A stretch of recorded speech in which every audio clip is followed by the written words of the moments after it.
শেষমেশ দিদি আমাকে মেকআপের ব্রাশ দিয়ে আলপনা দেওয়ার চ্যালেঞ্জ দিল। দিদির বিয়ের পর এ তো প্রথম কার্তিক পুজো।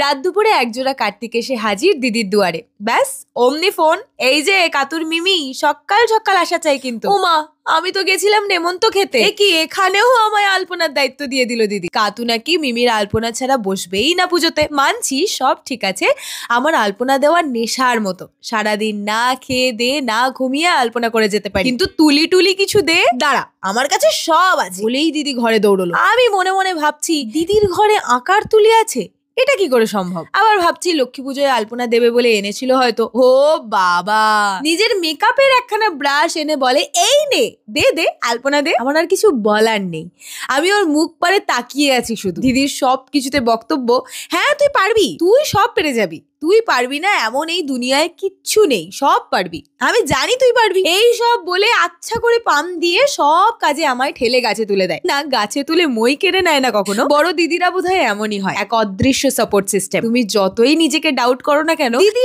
অলওয়েজ শিওর অ্যাবাউট ইউ যে তুমি করে ফেলবে। যাই হোক, কথা বলতে বলতে পুজোর মণ্ডপে আর সিঁড়িতে আলপনা কমপ্লিট। দিদি জামাইবাবু কোলে করে দুই কার্তিককে এনেও বসিয়ে দিল মণ্ডপে। শ্রী দেব সেনাপতি কার্তিক সবাইকে সুস্থ রাখুন, আনন্দে রাখুন। নমস্কার।